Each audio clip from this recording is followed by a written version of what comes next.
Então, inicialmente, nessa fase de hemostasia ainda, já vai ser induzida a replicação de fibroblastos, porque ao início daquele dano, algumas células que já estão presentes ali no tecido, como macrófagos e plaquetas, irão liberar fatores de crescimento que induzem a replicação dos fibroblastos. Então, esse processo de replicação dos fibroblastos vai acontecer até as fases mais avançadas do processo de cicatrização, mas ele já se inicia nessa fase inicial de hemostasia.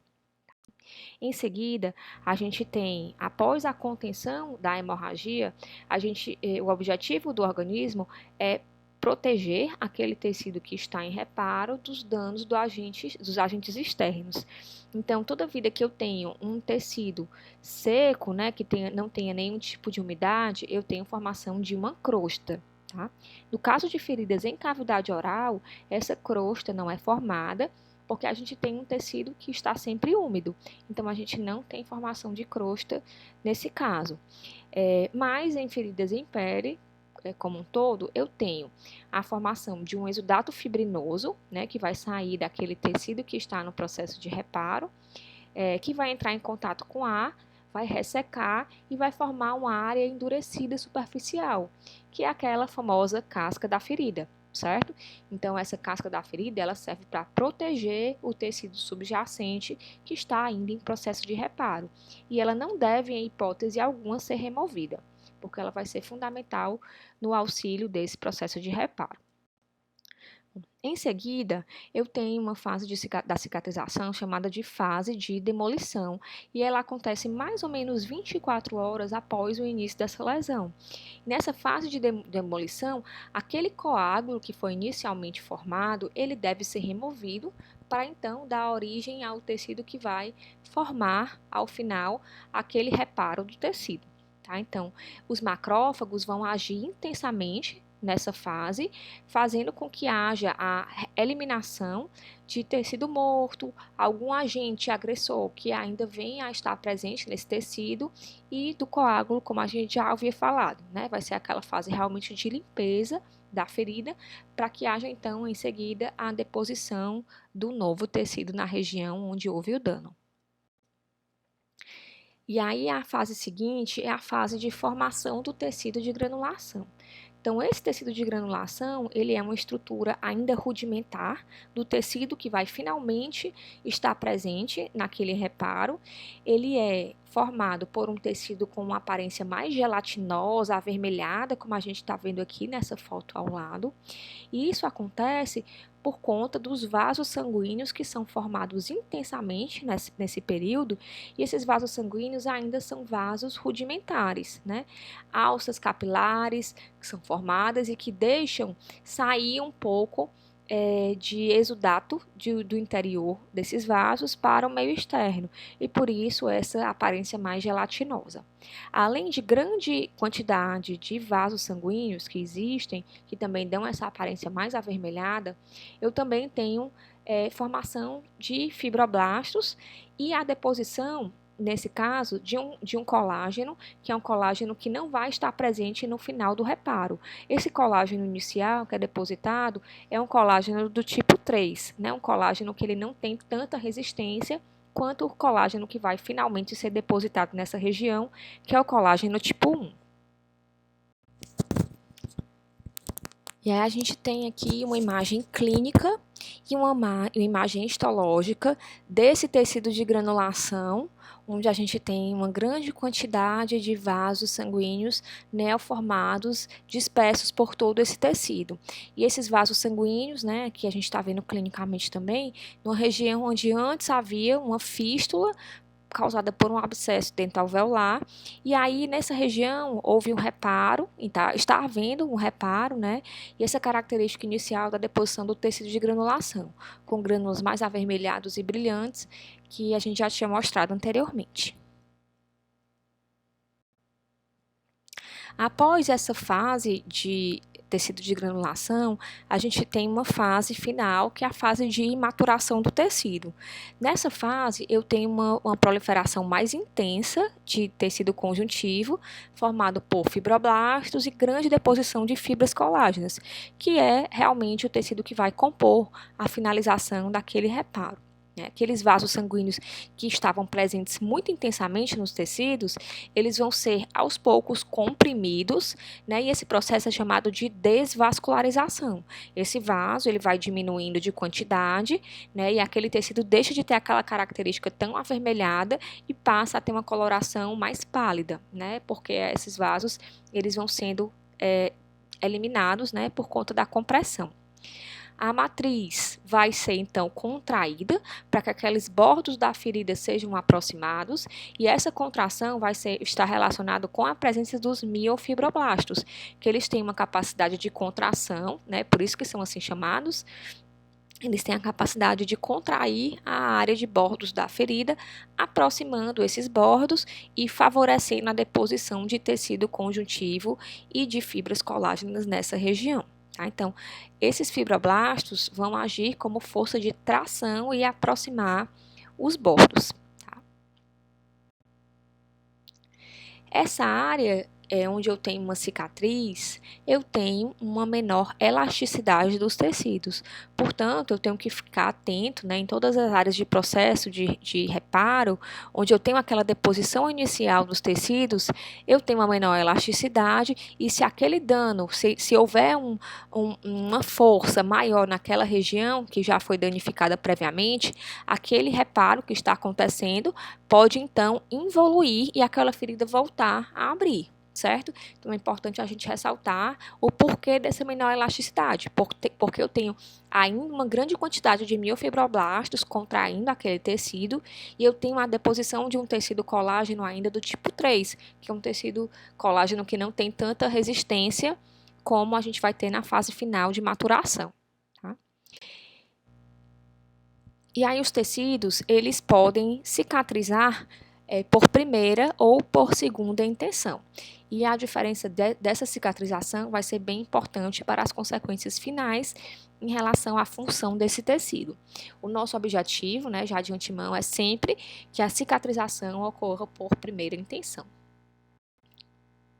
E aqui a gente tem uma ferida, onde eu tenho uma pequena extensão, uma pequena perda de continuidade dos tecidos, deixando as bordas da ferida bem próximas.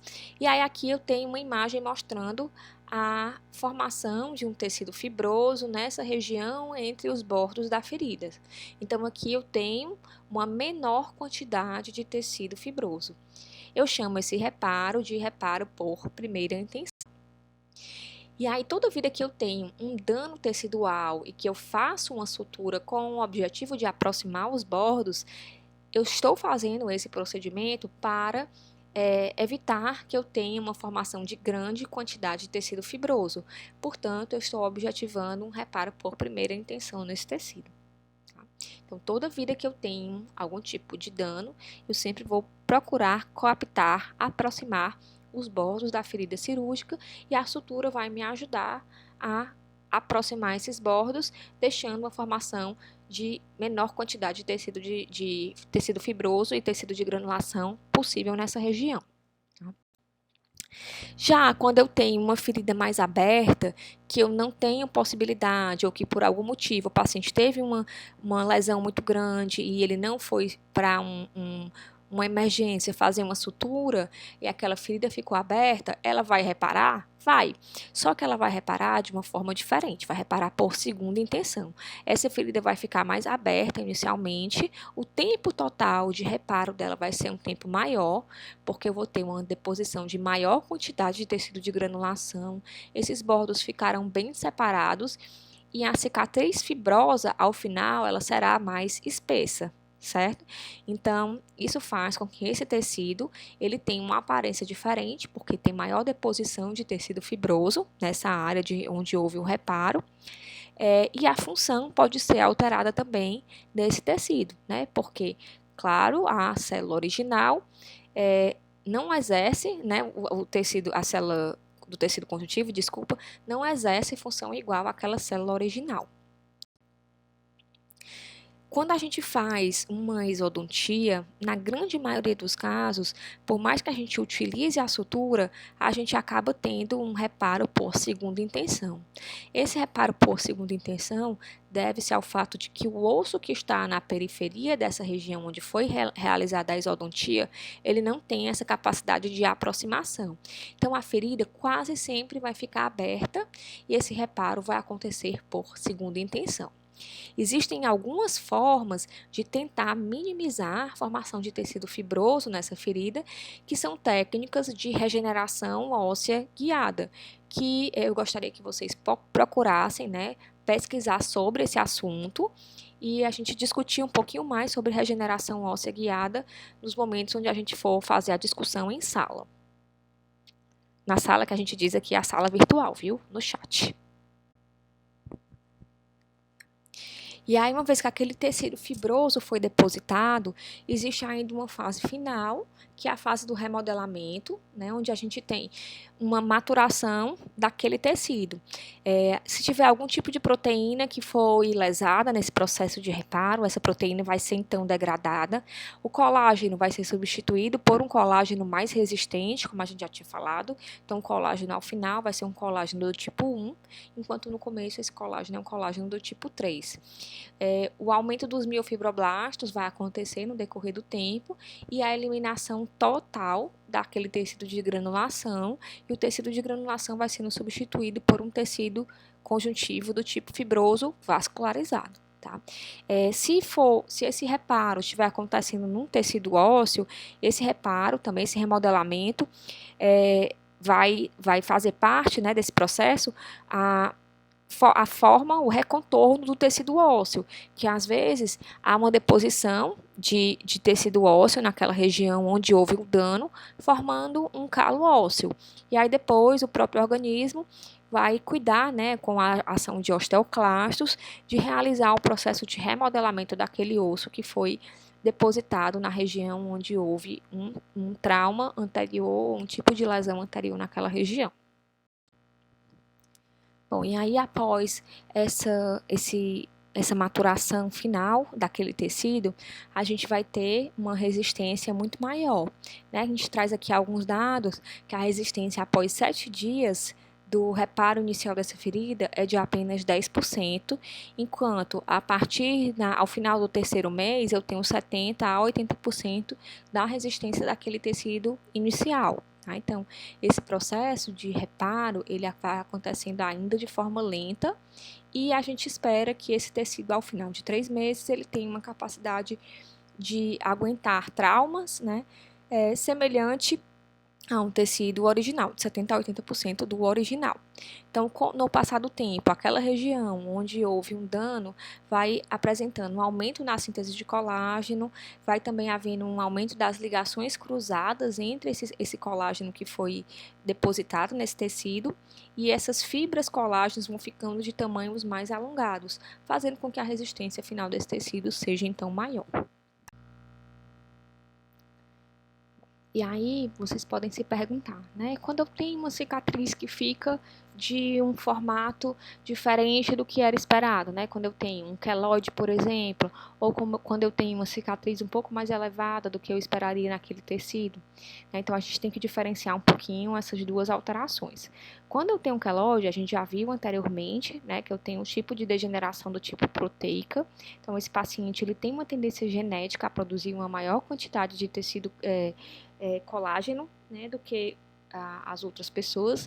Então, todo o trauma que ela tiver, todo tipo de reparo que esse paciente precisar realizar, esse reparo pode ser excessivo, tá? Então, forma essas cicatrizes de formato e aparência bem diferentes do tecido normal, tá? Então, isso é uma tendência genética.